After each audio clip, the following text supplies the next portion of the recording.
إن الحمد لله نحمده ونستعينه ونستغفره ونؤمن به ونتوكل عليه لما يقول لك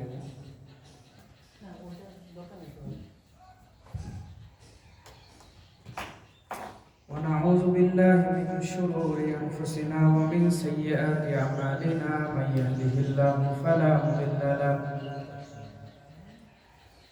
ومن يضلله فلا هادي له وأشهد أن لا إله إلا الله وحده لا شريك له وأشهد أن محمدا عبده ورسوله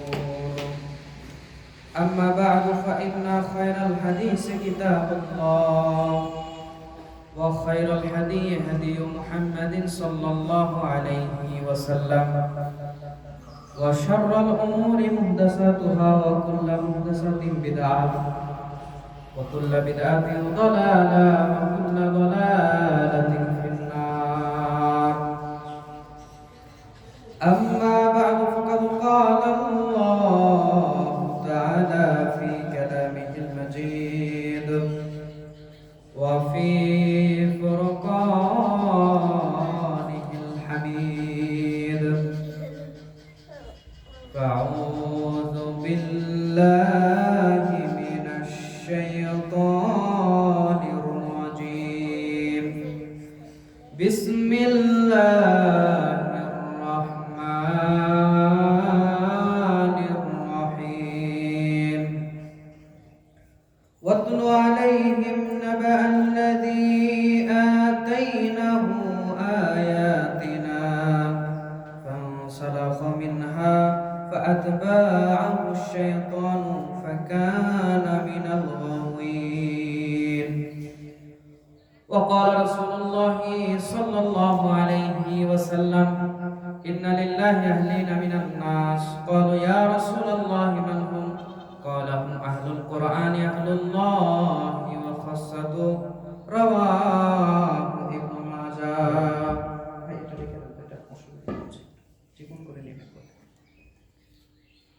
প্রশংসা সেই মহান মুনিব আল্লাহ রাব্বুল আলামিনের জন্য করছি যে আল্লাহ রাব্বুল আলামিন আপনাকে আমাকে দুনিয়ার হাজারো অগণিত অসংখ্য মানুষ থেকে বাছাই করে নিয়ে আল্লাহ রাব্বুল আলামিনের ইবাদতের জন্য আল্লাহ রাব্বুল আলামিনের শুকরিয়া আদায়ের জন্য আল্লাহ রাব্বুল আলামিনকে খুশি করার জন্য মসজিদে এসে বসার সুযোগ করে দিয়েছেন সে আল্লাহর প্রশংসা আমরা সবাই করছি সবাই বলছি আলহামদুলিল্লাহি রাব্বিল আলামিন সবাই বলছি আলহামদুলিল্লাহ দরুদ পড়ছি সেই নবীর উপরে যিনি রাহমাতুল লিল আলামিন যিনি খাতামান নবিয়্যিন যিনি বাশীর যিনি নাযীর যাকে আল্লাহ কোরআনে বলেছেন সিরাজাম মুনীর তিনি হলেন আমাদের সম্মানিত নবী এবং রাসূল তার প্রতি লক্ষ কোটি দরুদ ও সালাম বর্ষিত হোক সবাই বলছি সাল্লাল্লাহু আলাইহি ওয়াসাল্লাম ভাই এটার বিট একটু কমায় দেন হ্যাঁ বিট একটু কমায় দেন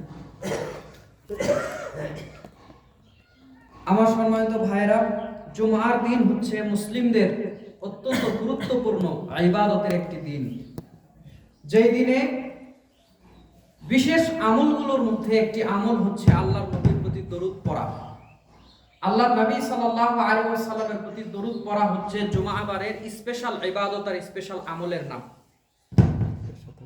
এই জুমাবার আসলে আমাদের প্রত্যেকের মনে করে করে ইবাদত স্বরূপ রাসূল সাল্লাল্লাহু আলাইহি ওয়াসাল্লামের প্রতি দরুদ পড়া উচিত আচ্ছা বক্স লাগবে না রাখেন বক্স লাগবে না মানুষ যতটুকু আছে আমি বলছি বক্স লাগবে না বক্স লাগবে না কোনো সমস্যা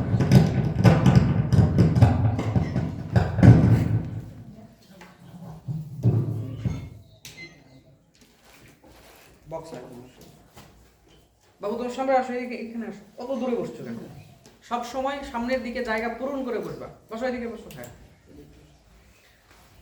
জুমাবারে রাসূল সাল্লাল্লাহু আলাইহি ওয়াসাল্লাম থেকে আমাদের জন্য গুরুত্বপূর্ণ ইবাদত হচ্ছে আল্লাহর নবীর উপরে দরুদ পড়া আজকে যদি ডাক্তার আমি যদি আপনার লজ্জা দেওয়ার জন্য বলছি না কেউ খারাপ মনে করবেন না আমি এদিকে এর আগে কখনো আসি নাই আপনাকে আমি একদিনের জন্য 1 ঘন্টার জন্য এসেছি কষ্ট দেওয়ার জন্য আসি নাই আজকে সকাল থেকে এ পর্যন্ত সালাত বাদে আল্লাহর নবীর উপরে দরুদ পড়েছেন এইরকম কেউ আছেন? আল্লাহর নবীর উপরে একজন, আর অনেকে পড়েন নাই। ডাক্তার যদি আজকে আপনাকে আমাকে ঔষধ লিখতো যে আজকে সকালে খাওয়া লাগবে, আপনার অসুস্থ হয়ে গেছেন, খেতেন কি খেতেন না? যদি মনে না থাকতো আরেকজন মনে করে দিত পরিবারের যে খাও নাই কেন। তো অসুখ হলে যেরকম ওষুধ মনে করে করে খান, জুমাবারের বিশেষ আমল হচ্ছে আল্লাহর নবী সাল্লাল্লাহু আলাইহি সাল্লামের উপরে দরুদ পড়া। ডাক্তার যেরকম বলেছে আপনি ওষুধ খেয়েছেন, মনে করে খেয়েছেন, মনে ছিল না, মনে হয়েছে, আরে বলছেন আরে বাপ রে বাপ, না খাইলে কি জানি হয়ে যেত। আল্লাহর নবী আপনাকে প্রেসক্রাইব করেছে জুমাবারে আল্লাহর নবীর উপরে বেশি বেশি দরুদ পড়তে হবে।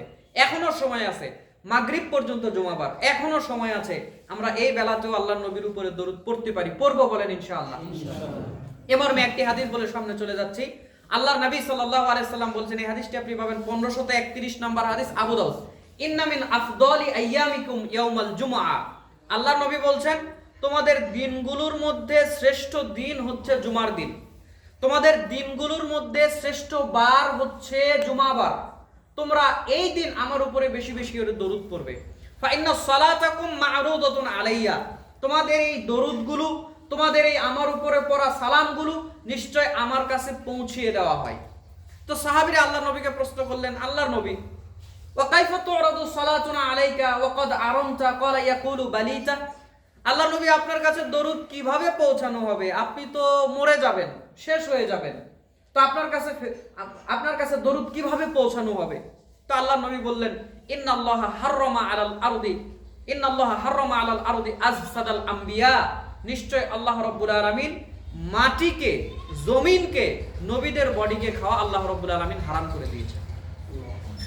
সুতরাং জুমাবারের স্পেশাল আমল আমি খেয়াল করে দেখেছি। আজকে আমার বয়স চলছে 24 বছর। আমার বয়স যখন 16 বছর তখন থেকে আমি বক্তৃতার ময়দানে আছি। আমি যখন 17 বছর বয়স তখন থেকে আমি জুমাতে খুতবা দেই, মসজিদে খুতবা দেই। প্রায় 3 বছর টানা একটা মসজিদে খুতবা দিয়েছি। এরপর থেকে ম্যাক্সিমাম খুতবাগুলো আমি ঢাকাতে দেই। একটা খুতবা হাতে থাকে, মাসের প্রথম খুতবা, এটা বিভিন্ন জায়গাতে আমি সফর করে দেই, সেটা সুযোগ মতো। তো সেই সুবাদে আপনাদের কাছে আজকে আসতে পেরেছি এবং আমি এই এতগুলো জুমা যতটুকুই আল্লাহ আমাকে ঘুরিয়েছে আমি দেখেছি, জরিপ করে বেশিরভাগ মুসলিম জুমাবারে আল্লাহর নবীর উপরে দরুদ পড়ার ব্যাপারে বেখেয়াল, গাফেল। এজন্য আমি নতুন যেই জায়গাতেই যাই তাদেরকে আমি বিশেষভাবে এই আমলটা করার কথা বলি, কারণ আল্লাহর নবীর উপরে একবার দরুদ পড়লে 10 বার যিনি রহমত বর্ষণ করবেন তিনি কে? এই হাদিসটা আপনি পেয়ে যাবেন নাসাই 2 নম্বর খণ্ড, হাদিস নাম্বার 1299, মিশকাত কি বলেন ইসলামিক ফাউন্ডেশন কর্তৃক ছাপা নাসাই। আল্লাহ নবী বলেছেন, মান সাল্লা আলাইয়া ওয়াহিদাতান সাল্লাল্লাহু আলাইহি আশরা। যে ব্যক্তি আমার উপরে একবার দরুদ পড়বে আল্লাহ তার উপরে 10 বার রহমত বর্ষণ করবে। এই রহমতটা দুনিয়াতেও হতে পারে, আখিরাতেও হতে পারে। আপনি দুনিয়াতে আল্লাহ রাব্বুল আলামিনের রহমত চান, আল্লাহ আমার উপরে দয়া করুক, আমার উপার্জনে আল্লাহ বরকত দেখ, আমার ক্ষেত খামার আল্লাহ রোগ বালাই মুক্ত রাখুক। আপনি সৌদি আরবের মক্কার লোকজনকে দেখবেন, তারা যদি হোঁচটও খায়, আমরা জয়পুরহাটের ভাষায় বলি উষ্টা খায়, কান্না, রাস্তায় চলতে চলতে হোঁচট কান্না, তো এই হোঁচট খেলে ওরা বলে আল্লাহুম্মা সাল্লি ওয়া সাল্লিম আলা নাবিয়িনা মুহাম্মদ। মানে আল্লাহর নবীর উপরে বেকায়দাতে পড়লে, বিপদে পড়লেও আল্লাহর নবীর উপরে দরুদ পড়ে। কারণ হয়তো আপনি বিপদে পড়েছেন, ওই দরুদ পড়ার একটা রহমত স্বরূপ আল্লাহ আপনাকে ওই বিপদ থেকে রক্ষা করবে। ধরেন গাড়ি পুলিশ ধরে নিয়েছে, ওরা আল্লাহর নবীর উপরে দরুদ পড়ছে। গাড়ি পুলিশ ধরেছে, নিশ্চয়ই এখন জরিমানা কিছু হবে, আল্লাহর নবীর উপরে দরুদ পড়ছে। কোন বেকায়দাতে পড়েছে, আল্লাহর নবীর উপরে দরুদ পড়ছে। কেন? আল্লাহর নবীর উপরে দরুদ পড়লেই রহমত বর্ষণ করা হবে। আর এই রহমতটা এমনও হতে পারে যে আল্লাহ আপনাকে এই বিপদ থেকে বাঁচিয়ে দেবে। সুতরাং জুমাবারে আমরা বেশি বেশি দরুদ পড়ার চেষ্টা করব, বলেন ইনশাআল্লাহ। আল্লাহ আমাদেরকে তৌফিক দান করুন। চলেন আমরা আলোচনার দিকে প্রবেশ করি। আজকে সংক্ষিপ্ত জুমার খুতবার বক্তব্যের বিষয় হচ্ছে ফিতনায় আক্রান্ত মুসলিম উম্মাহ। বর্তমান মুসলমানরা মুসলিম ঘরে জন্মগ্রহণ করেই এতটুকুতেই সীমাবদ্ধ আছে। মুসলমানের যে মুসলমানিত্ব চলে যায়, মুসলমানের যে ঈমান চলে যেতে পারে, মুসলমান যে আমি হয়েছি, আমার যে মুসলমানিত্ব টিকিয়ে রাখতে হবে, এটা ম্যাক্সিমাম, বেশিরভাগ মুসলিমদের এই জ্ঞানেও নাই, ব্রেনেও নাই, চিন্তাতেও নাই। মানুষ মনে করে ঈমান এনেছি তো কি হয়েছে, জান্নাতে চলে যাব। আপনার ঈমান যে নিরাপদ এর কোনো গ্যারান্টি আছে? আপনি যে ঈমান এনেছেন, জান্নাতে চলে গেলেন, এর কি কোনো গ্যারান্টি, নিরাপত্তা আপনার কাছে আছে? আপনি যে ঈমান এনেছেন, আপনার ঈমান চলে যেতে পারে না?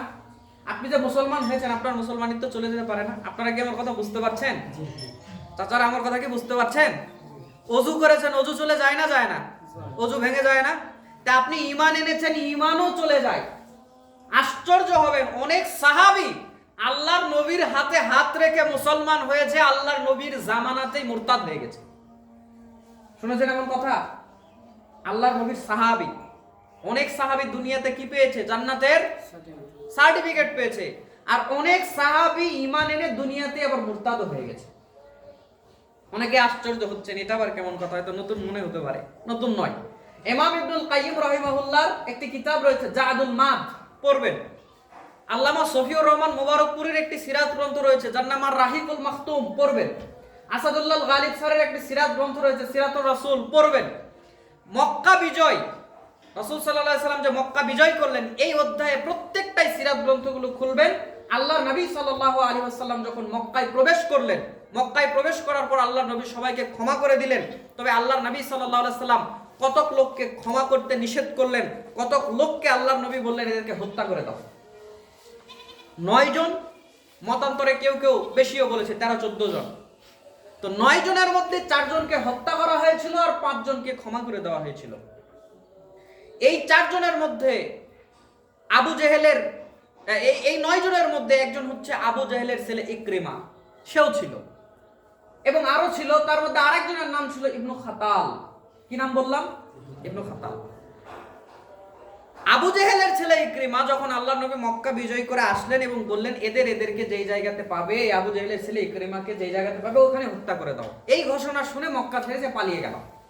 তার স্ত্রী, আবু জেহেলের ছেলের স্ত্রী এসে আল্লাহর নবীকে বলছে, আল্লাহ নবী আপনি আমাকেও আশ্রয় দিন, আমার স্বামীকেও আশ্রয় দিন। তখন আল্লাহর নবী সাল্লাল্লাহু আলাইহি সাল্লাম তাদেরকে আশ্রয় দিলেন। তারা পরবর্তীতে ঈমান আনলো, আল্লাহর নবীর কাছে ক্ষমা চাইলো এবং ইকরিমা পরে মুসলমান হয়ে গিয়েছিল। সে সাহাবী অবস্থায় মৃত্যুবরণ করেছিল। কিন্তু আল্লাহর নবী সাল্লাল্লাহু আলাইহি সাল্লামের হাতে একজন ঈমান এনেছিল, নাম হচ্ছে ইবনু খাতাল, যার নাম আমি বলতে যাচ্ছি। এই ইবনু খাতাল আল্লাহর নবীর হাতে হাত দিয়ে মুসলমান হয়েছিল। এখানে আমরা কি কেউ আছি আল্লাহর নবীর কাছে মুসলমান হয়েছি? কেউ নেই। ইবনু খাতাল আল্লাহর নবীর হাতে হাত রেখে মুসলমান হয়েছিল, আল্লাহর নবীর কাছে মুসলমানিত্ব গ্রহণ করেছিল। করার পর আল্লাহর নবী 3 জনের একটা গ্রুপ বানিয়ে, একটা দল বানিয়ে যাকাত আদায়ের জন্য পাঠালো। একজন আনসারীকে ওই 3 জনের নেতা করে পাঠিয়ে দিল। তো ওই রাস্তার মাঝখানে গিয়ে যাকাতের টাকা ছিল ওর কাছে। তো ইবনু খাতাল করলো কি, ওই আনসারীকে মেরে ওর টাকা পয়সা যা ছিল সব লুট করে নিয়ে নিল। মুরতাদ হয়ে গেল, মুসলমান থেকে মুরতাদ হয়ে গেল, ইসলাম ত্যাগ করলো, লুকিয়ে লুকিয়ে পালিয়ে পালিয়ে থাকতে চাইলো। আল্লাহ নবী সাল্লাল্লাহু আলাইহি ওয়াসাল্লাম যখন জানতে পারলেন ইবনু খাতাল এই কাজ করেছে, এই রাজদ্রোহিতা, বিশ্বাসঘাতকতা এবং এই মুনাফিকির কারণে আল্লাহ নবী সাল্লাল্লাহু আলাইহি ওয়াসাল্লাম বলেছেন ইবনু খাতালের উপরে মৃত্যুদণ্ড জারি করেছিলেন। কিন্তু আল্লাহর নবী তখন তো তাকে হত্যা করবে এরকম ক্ষমতা পাওয়ার ছিল না। আল্লাহর নবী যখন মক্কা বিজয় করলেন, মক্কাতে প্রবেশ করলেন, করার পরে বললেন উমুক উমুককে যেখানে পাও ওখানে হত্যা করে দাও। তার মধ্যে একজন হচ্ছে ইবনু খাতাল, আল্লাহর নবীর কাছে ঈমান এনেছিল, আনার পরে মুরতাদ হয়ে গিয়েছিল। আল্লাহর নবী যখন বলল ইবনু খাতালকে যেখানেই পাও ওখানেই হত্যা করে দাও, ইবনু খাতাল এই ঘোষণা শোনার পর কাবা ঘরের গিলাফ ধরে বসে আছে। আল্লাহর নবী যখন এই ঘোষণা করে দিল ইবনু খাতালকে যেই জায়গাতে পাও তোমরা ওই জায়গাতে হত্যা করে দাও, আল্লাহর নবীর এই ঘোষণা শোনার পর ইবনু খাতাল কাবা ঘরের গিলাফ ধরে বসে আছে। কারণ আল্লাহ রাব্বুল আলামিন কোরআনুল কারীমের মধ্যে জানিয়ে দিয়েছেন সূরা আলে ইমরানের 97 নম্বর আয়াতে, ওমান দাখালাহু কানা আমিনা, যে হারামের এরিয়ার মধ্যে প্রবেশ করবে, যে এই হারামের এরিয়ার মধ্যে প্রবেশ করবে তাকে আল্লাহ রাব্বুল আলামিন নিরাপত্তা দিয়ে দিয়েছিলেন। এটা তারা কোরআন মানতে এজন্য নয়, পূর্ববর্তী থেকে আল্লাহ রাব্বুল আলামিনের এমন বিধান ছিল, প্রত্যেক নবীকে যারা অনুসরণ করত, কাবা ঘরকে যারা সম্মান করত, ওই কাবা ঘরের এরিয়ার মধ্যে কোনো অন্যায় অপকর্ম তারা করত না, কোনো যুদ্ধ বিগ্রহ করত না, কোনো হত্যা করত না। আমি মাত্র 2-3 সপ্তাহ আগে উমরা থেকে এসেছি, আলহামদুলিল্লাহ। ওই কাবা ঘরের এরিয়ার মধ্যে আপনারা যারা হজ উমরা করতে গিয়েছেন যাবেন, দেখবেন যে পুলিশরা ওই এরিয়ার মধ্যে দায়িত্ব পালন করে, একটা পুলিশের কাছেও অস্ত্র নাই। কারণ কাবা চত্বরের মধ্যে, কাবার ওই হারাম এরিয়ার মধ্যে অস্ত্র সরঞ্জাম নিয়ে চলাফেরা করা পর্যন্ত নিষেধ। ইবনু খাতাল এই কথা জানতো যে কাবা ঘরের মধ্যে থাকলে আর হত্যা করা হবে না, এই জন্য কাবা ঘরের গিলাফ ধরে বসে আছে। সাহাবীরা তাকে খুঁজে পেল, আল্লাহর নবীর কাছে এসে বলছে, আল্লাহর নবী, ইবনু খাতালকে আমরা দেখেছি কাবা ঘরের গিলাফ ধরে বসে আছে। আল্লাহর নবী বললেন ওকে ওই জায়গাতেই হত্যা করো, কারণ আজকের পূর্বে কোনো দিন আল্লাহ রাব্বুল আলামিন বৈধ করে নাই কাবা ঘরের এরিয়ার মধ্যে কোনো মানুষকে হত্যা করা, যুদ্ধ করা। আজকের পর আল্লাহ রাব্বুল আলামিন কোনোদিন এটা হালাল করবেন না। অল্প সময়ের জন্য আল্লাহ আমার জন্য এটা হালাল করেছে। ওই ইবনু খাতালকে তোমরা ওই কাবা আর গিলাফ ধরা অবস্থায় মেরে ফেলো। জোরে কন্না আউযুবিল্লাহ। সাহাবীরা গেল ইবনু খাতালকে কাবা ঘরের ওই চত্বরের মধ্যেই তাকে মেরে দিল। এই ঘটনা বলার পিছনে আমার উদ্দেশ্য হলো, ইবনু খাতাল আল্লাহর নবীর হাতে ঈমান আনলো, আল্লাহর নবীর সঙ্গে চলাচল করলো, চলাফেরা করলো, তারপর যদি আবার মুরতাদ হয়ে যায় তাহলে বুঝে থাকলে বলেন আপনার আমার ঈমান চলে যেতে পারে কি পারে না? সাহাবী আল্লাহর নবীর হাতে ঈমান এনে মুসলমান হয়েছে, তার ঈমান চলে গেছে। আরেকজনের কথা বলি, মুসলিম উম্মাহ বেখেয়াল। আরেকজনের কথা বলি, শোনেন, আপনার আমার মতো নয়, আরো বড় বুজুর্গের কথা কোরআনে আছে, আরো বড় আল্লাহওয়ালা মানুষের কথা কোরআনে আছে যারা ঈমান হারা হয়ে গিয়েছে। হলেন সূরা আরাফের 175 নম্বর আয়াত, 7 নম্বর সূরা 175 নম্বর আয়াত খোলেন। আল্লাহ রাব্বুল আলামিন কোরআন আল কারীমে উল্লেখ করে বলছেন, হে নবী, আপনি আপনার উম্মতদেরকে, আপনার ওই সাথীদেরকে আপনি জানিয়ে দেন, ওই তাদের কথা শুনিয়ে দেন। কাদের কথা? আল্লাহ বলছেন, ওয়াতলু আলাইহিম নাবা আল্লাযী আতাইনাহু আয়াতিনা। হে নবী, আপনি তাদেরকে ওই লোকের বৃত্তান্ত পড়ে শোনান। আল্লাহকে আল্লাহ নবী বলছেন, আপনি আপনার উম্মতকে ওই লোকের বৃত্তান্ত পড়ে শোনান যাকে আল্লাহ রাব্বুল আলামিন অনেক নিদর্শন দান করেছিলেন। অনেক নিদর্শন বলতে তিনি ছিলেন মুস্তাজাবুদ দাওয়া। দোয়া যদি আল্লাহর কাছে করতেন, যে দোয়া করতেন আল্লাহ কবুল করে নিত। বলেন না সুবহানাল্লাহ। যে দোয়াই করত, তার ইসমে আজম জানা ছিল, যেই দোয়া আল্লাহর কাছে করত আল্লাহ রাব্বুল আলামিন তার দোয়া কবুল করে নিতেন। আমার ভাইরা, শুধু তাই নয়, তাকে আল্লাহ রাব্বুল আলামিন এমন সম্মান দিয়েছিলেন, সে তাওরাতের উপরে জ্ঞানী ছিল এবং সে ওই সময়ের মানুষদের কাছে অনেক সম্মানের ব্যক্তি ছিল। এই লোকটার নাম তাফসিরে পাওয়া যায় বালআম ইবনু বাউলা। বালআম ইবনু বাউলা। তাফসির ইবনু কাসির খোলেন, তাফসিরে মারিফুল কোরআন খোলেন, তাফসিরে খাজেন খোলেন, তাফসিরে বাইজাবি খোলেন, তাফসিরে মুনির খোলেন, তাফসিরে ফি দিলালিন কোরআন খোলেন, তাফসিরে রুহুল মানি খোলেন, তাফসিরে কুরতুবি খোলেন, তাফসির ইবনু আব্বাস খোলেন, তাফসিরে তাবারি খোলেন। হাতের কাছে যেই তাফসিরই পাবেন ওইটাই খুলে দেখুন, সব তাফসিরে তার নাম বলা হয়েছে বালআম ইবনু বাউলা। আল্লাহর নবী বলছেন, আল্লাহ রাব্বুল আলামিন আয়াত নাযিল করে জানিয়ে দিয়েছেন, তোমাদেরকে আল্লাহ রাব্বুল আলামিন শোনাতে বলেছেন ওই লোকের কথা যাকে আল্লাহ রাব্বুল আলামিন অনেক নিদর্শন দান করেছিলেন, অনেক ক্ষমতা দান করেছিলেন, অনেক বুজুর্গি দান করেছিলেন। কিন্তু এরপরে আল্লাহ রাব্বুল আলামিন বলছেন, ফানসালাকা মিনহা, সে ওগুলো ত্যাগ করলো, ওগুলো থেকে সরে গেল। তারপরে আল্লাহ বলছেন, ফাআতবাআহু শাইতানু, শয়তান তাকে আক্রমণ করে বসলো, শয়তান তার পিছে লেগে বসলো। ফাকানা মিনাল গাওয়িন, আর ওই ব্যক্তি গোমরাদের অন্তর্ভুক্ত হয়ে গেল। জোরে কন্না আউযুবিল্লাহ। এই লোকটা, আমার কথায় কি বুঝতে পারলেন যে আল্লাহর কাছে চাওয়া মাত্র যা চাইতো তাই কবুল। কিন্তু সেই ব্যক্তি শেষমেশ আল্লাহ কি বলছেন, ফাকানা মিনাল গাওয়িন, ওই ব্যক্তি গোমরা হয়ে গেছে। কেন গোমরা হয়েছে জানেন? সংক্ষেপে বলি। এই লোকটা মুসা আলাইহিস সালাম যখন ওই মুসা আলাইহিস সালামের কওমকে আল্লাহ যখন 40 বছর উদ্ভ্রান্তের মতো ঘোরালেন, শাস্তি দিলেন আল্লাহ, ঘোরাফেরা ওদের যখন শেষ হয়ে গেল, তখন আল্লাহ রাব্বুল আলামিন তাদেরকে বললেন, তোমরা অমুক জায়গা দখল করে নাও, ওই ফিলিস্তিন, ওই ওই ওই এরিয়াটা দখল করে নাও তোমরা। তো ওরা বলছে, আমরা ওদের বিরুদ্ধে কিভাবে যুদ্ধ করতে যাব? ওখানে জাব্বারিন, অনেক বড় বড় দেহের লোকজন আছে, ওদের বিরুদ্ধে মুসা আলাইহিস সালামের কওম বলছে আমরা কিভাবে পারবো? বলছে আল্লাহ বলেছে পারতেই হবে, যেতেই হবে।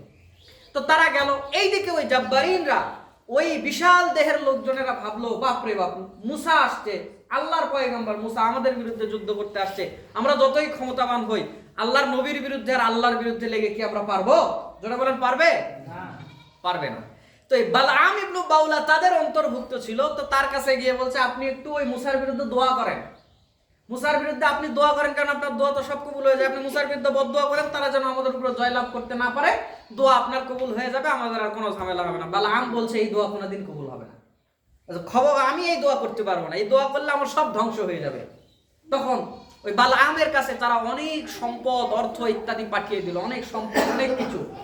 তার বউয়ের প্ররোচনায় পড়ে বালআম সব কিছু গ্রহণ করে নিল, নিয়ে রাজি হলো যে ঠিক আছে মুসার বিরুদ্ধে দোয়া করব। ওই বউয়ের কথা শুনে যখন সবকিছু সম্পদ নিয়ে দিল মুসার বিরুদ্ধে, যেই দোয়া করতে গেছে মুসার বিরুদ্ধে দোয়া করবে, উল্টা ওই ওদের বিরুদ্ধে বলতে চায় একটা, উল্টা ওদের বিরুদ্ধে কথা চলে যায়, মানে ওদের বিরুদ্ধে ওদের ধ্বংসের বদদোয়া মুখ থেকে বের হয়ে আসে। বলেন না, সে ক্ষিপ্ত হয়ে গেল, রাগ হয়ে গেল। কি আশ্চর্য কথা, আল্লাহ আমি ওদের বিরুদ্ধে দোয়া করছি আর দোয়া আমাদের বিরুদ্ধে আমার মুখ থেকে বের হচ্ছে। সাথে সাথে আল্লাহ রাব্বুল আলামিন ওর জিহ্বা নাভি পর্যন্ত ঝুলাই দিয়েছে। বলেন নাউজুবিল্লাহ। তখন সে বুঝতে পারলো আমার দুনিয়াও শেষ, আখিরাতও শেষ। তখন বলছে এদেরকে ধ্বংস করার জন্য, ওই বনী ইসরাইলদেরকে ধ্বংস করার জন্য ওদের মধ্যে মহিলাদেরকে পাঠিয়ে দাও, বেগানা মহিলাদেরকে পাঠিয়ে দাও। ওরা যদি কেউ একজন জেনা করে তাহলে আল্লাহ ওদের উপর নাখুশ হয়ে যাবে, ওরা কিছু করতে পারবে না। তো যাই হোক, তারা জেনা করেছিল, প্লেগ রোগ হয়েছিল, এক বেলাতে 20 থেকে 70,000 লোক মারা গিয়েছিল। তাফসিরে অনেক কথা রয়েছে। বাবু চুপ করে বসো, এই যে তুমি চুপ করে বসো, চুপ করে বসো। তখন যখন এই ঘটনা ঘটে গেল, এই বালাম ইবনু বাউলা তাদের কথা মতো এই কাজ করলো, ইত্যাদি ইত্যাদি। আল্লাহ রাব্বুল আলামিন পরবর্তীতে অনেক লম্বা ঘটনা রয়েছে, সার সংক্ষেপ হলো এই বালাম ইবনু বাউলা আমার ভাইরা এত বড় বুজুর্গ হওয়ার পরেও দোয়া করলে দোয়া কবুল হয়ে যায়। আল্লাহ তার কথা কোরআনে তুলে ধরে বলছেন, আপনার উম্মতকে জানিয়ে দেন। তাহলে বুঝে থাকলে বলেন, সেই ব্যক্তি এত বড় মুস্তাজাবুদ দাওয়া, আল্লাহর বিশেষ ব্যক্তি হওয়ার পরেও ঈমান ছিল না চলে গেছিল? তো আপনি কি ওইরকম বুজুর্গ হয়ে গেছেন? সাহাবীদের মতো ঈমান আপনাদের হয়ে গেছে? হয় না। আমার ভাইরা, এই বাচ্চাকে কাছে নেন তো, কাছে, মানে আওয়াজ হলে টুস করে আওয়াজ হলে ওটা বেজে উঠতেছে। সমস্যা নেই, বাচ্চাদেরকে মসজিদে আনবেন কিন্তু কাছে নিয়ে বসবেন, ঠিক আছে? একটু কথার সময় আওয়াজ হলে আমার একটু ডিস্টার্ব হয়।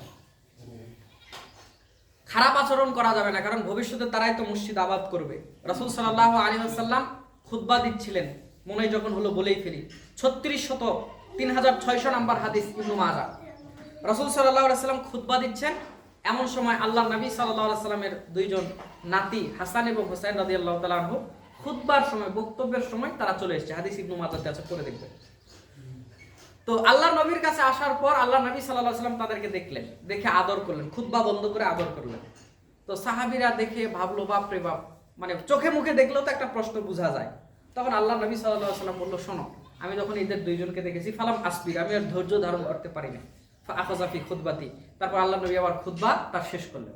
সুতরাং বাচ্চাদেরকে আমরা আনবো, তবে তাদেরকে একটু নীতি নৈতিকতা বাসা থেকে শিখিয়ে আনো, যে বাবা কথা বলতে হয় না, ইত্যাদি ইত্যাদি। মসজিদে তাদেরকে আনতে হবে। অনেক মুরব্বী আছেন খুব বাজে আচরণ করেন, আপনি ওই এক ধমক দিয়েছেন, ওই আর 20 বছর মসজিদের দিকে আসে না। ও যে 20 বছর বেনামাজি ছিল, এই দায় এখন কে নিবে? কিছু খাটাইশ বুড়া আছে বিভিন্ন মসজিদে, আপনাদের কথা বলছি না, আমাদের জয়পুরহাটে আছে। তো এরকম বাজে আচরণও করা যাবে না যে আপনার এক ধমকে 20 বছর আর মসজিদে। ওর মা যদি বলে মসজিদে যা, বলে না, অমুকে গালি দেয়, আমি যাবো না। এই দায় কে নিবে? আপনি নিবেন ওই দায়? ও যে 10 বছর 20 বছর বেনামাজি হয়ে থাকলো, ভয় আর মসজিদে আসলে, এই দায় আপনার। আপনি ওরা ধমক দিছিলেন কেন? আল্লাহ আমাদেরকে বোঝার তৌফিক দান করে না। তো যাই হোক, ওই দুটা ঘটনা সংক্ষেপে বলার পিছনে আমার উদ্দেশ্য হলো যে এত বড় বুজুর্গ মানুষদের যদি ঈমান চলে যেতে পারে, আমাদের যেতে পারে কি পারে না? বলছিলাম ফিতনায় আক্রান্ত মুসলিম উম্মাহ। আল্লাহ রাব্বুল আলামিন কোরআনুল কারীম সূরা আনফাল 8 নম্বর সূরা 9 নম্বর পারার 25 নম্বর আয়াতে আল্লাহ রাব্বুল আলামিন ডাক দিয়ে বলছেন, ওয়াত্তাকু ফিতনাতাল লা তুসিবান্নাল্লাযীনা যালামু মিনকুম খাসসা ওয়া আলামু আন্নাল্লাহা শাদীদুল ইকাব। আল্লাহ রাব্বুল আলামিন বলছে, দুনিয়ার মানুষ, তোমরা ওই সকল ফিতনা থেকে বেঁচে থাকো, ওই সকল বিপর্যয় থেকে বেঁচে থাকো যেগুলো তোমাদের মধ্যে যখন আসবে, এই বিপর্যয়গুলো, তখন আল্লাহ বলছেন এটা শুধু যারা জালেম, যারা অন্যায়কারী, এদেরকে খাস করবে না। আবার বলছি, আল্লাহ বলছেন তোমরা ওই সমস্ত ফিতনাগুলো থেকে বেঁচে থাকো, ওই সমস্ত বিপর্যয়গুলো থেকে বেঁচে থাকো, অর্থাৎ আল্লাহর ওই শাস্তিগুলো থেকে বেঁচে থাকো। যখন ওই শাস্তি বিপর্যয় তোমাদের মধ্যে আসবে, এটা আসার পরে আল্লাহ বলছেন এটা শুধু জালেমদেরকে খাস করবে না। ওয়া আলামু আন্নাল্লাহা শাদীদুল ইকাব, আর জেনে রাখো আল্লাহ রাব্বুল আলামিন আযাব দানে কঠোর। এখনই যদি আল্লাহ মাফ করুক, আপনাদের এই জায়গাতে বন্যা হয়, কথা আমি উদাহরণ দিয়ে বুঝিয়ে দিচ্ছি, বোঝার চেষ্টা করেন। এই জায়গাতে যদি বন্যা হয় আর বন্যার পানি আসে, ওইটা কি শুধু যে মদখোর, গাঁজাখোর, হারামখোর, খারাপ মানুষ বা যারা বিধর্মী তাদের বাড়ি ঘর, ধান ইত্যাদি নষ্ট করবে, নাকি ভালো মানুষ, তাহাজ্জুদ গুজারি, হাজি, সালাত আদায়কারী, সিয়াম পালনকারী সবার বাড়ি ঘর, ওই ফসল ক্ষেত সব ডুবাই নিয়ে যাবে? সবার নিবে না? সবার নিবে। তো আল্লাহ এই কথাই বলছেন, তোমরা ওগুলো থেকে বেঁচে থাকো। আল্লাহ যদি রাগ হয়ে তোমাদের উপরে আযাব দেয়, এটা শুধু ওই পাপীদেরকে খাস করবে না, বরং তোমাদের উপরে সমানভাবে আসবে। বলেন নাউজুবিল্লাহ। সম্মানিত ভাইরা, মুসলিম উম্মাহ আজকে ঈমান বোঝে না, মুসলিম উম্মার ঈমান চলে যায়, সে টের পায় না। মুসলমান জাতি আজকে ঈমান ভঙ্গের কারণ জানে না, ওযু ভঙ্গের কারণ জানে, ঈমান ভঙ্গের কারণ জানে না। আল্লাহর নবী সাল্লাল্লাহু আলাইহি সাল্লাম এই উম্মতকে সাবধান করে বলেছে, শোনো উম্মাত, তোমাদের মধ্যে অচিরেই এমন একটা সময় আসবে, তোমাদের মধ্যে অচিরেই এমন একটা টাইম আসবে, যেই সময়ের মানুষগুণ সকালবেলা ঈমানদার থাকবে, বিকালবেলা বেঈমান হয়ে যাবে। সহিহ মুসলিম প্রথম খণ্ড ঈমান অধ্যায় হাদিসটি পেয়ে যাবেন, কিতাবুল ঈমানের 214 নম্বর হাদিস। আল্লাহর নবী সাল্লাল্লাহু আলাইহি ওয়াসাল্লাম ডাক দিয়ে বলছেন যে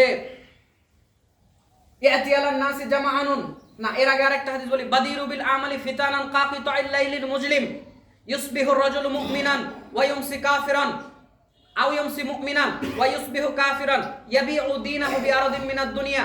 আল্লাহর নবী সাল্লাল্লাহু আলাইহি ওয়াসাল্লাম ডাক দিয়ে বলছেন, দুনিয়ার মানুষ শুনে নাও, দুনিয়ার মানুষ জেনে নাও, অচিরেই তোমাদের মধ্যে এমন একটা সময় আসবে, যেরকম রাত তোমাদের উপরে নেমে আসে, আর ওই রাতগুলো যখন কালো গাঢ় অন্ধকার ঘুটঘুটে রাত হয়, যেগুলোকে আমরা বলি অমাবস্যার রাত, চাঁদ ওঠে না, আলো থাকে না, এরকম অন্ধকার যখন তোমাদের মধ্যে রাত নেমে আসে, এই রাতের মতো তোমাদের উপরে ফিতনা নেমে আসবে।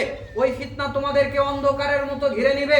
অন্ধকার যেরকম কোনো জায়গা ছাড়ে না, সব অন্ধকার করে ফেলে, রাত যেরকম কোনো জায়গা ছাড়ে না, সব জায়গা অন্ধকার করে ফেলে, ফিতনা তোমাদেরকে ওই রাতের মতো ঘিরে ধরবে, অন্ধকার হয়ে তোমাদের সামনে আসবে। শুধু তাই নয়, আল্লাহ নবী আরো বলছেন, ইউসবিহু রাজুলু মুমিনান ওয়া ইউমসি কাফিরান আও ইউমসি মুমিনান ওয়া ইউসবিহু কাফিরান ইয়াবিউ দীনাহু বিআরদিন মিনাদ দুনিয়া। আল্লাহ নবী বলছেন, অচিরেই এই সময়টা যখন তোমাদের মধ্যে আসবে, এই সময় যে মানুষগুলো ছিল, এরা সকালবেলা ঈমানদার থাকবে, বিকালবেলা কাফের হয়ে যাবে। নাউজুবিল্লাহ বললেন না? এই মানুষগুলো সকালবেলা ঈমানদার থাকবে, বিকালবেলা কাফের হয়ে যাবে, বিকালবেলা ঈমানদার থাকবে, সন্ধ্যাবেলা ঈমানদার থাকবে, সকালবেলা কাফের হয়ে যাবে। ইয়াবিউ দীনাহু বিআরদিন মিনাদ দুনিয়া, তারা তাদের দ্বীনকে, তারা তাদের ইসলামকে দুনিয়ার কাছে বিক্রি করে দিবে। দ্বীনকে, জান্নাতে যাওয়ার রাস্তাকে, ইসলামকে দুনিয়ার কাছে বিক্রি করা বোঝেন? এই যে আপনাদের সাইডে রাস্তা আছে, পাকা রাস্তা, এই রাস্তাগুলো করার সিস্টেম হচ্ছে, যখন রাস্তাগুলো করা হয়, তৈরি করা হয়, এই রাস্তাগুলো তৈরি করার পর ঠিকাদার সে যখন কাজের কন্ট্রাক্টটা পায়, কাজ করার পর একজন ইঞ্জিনিয়ার আসে, ইঞ্জিনিয়ার এসে পরীক্ষা নিরীক্ষা করে একটু খুঁড়ে দেখবে, বালি কত দিয়েছে, খোয়া কত দিয়েছে, পিচ কত দিয়েছে, জোরে বলেন দেখে কি দেখে না? দেখে।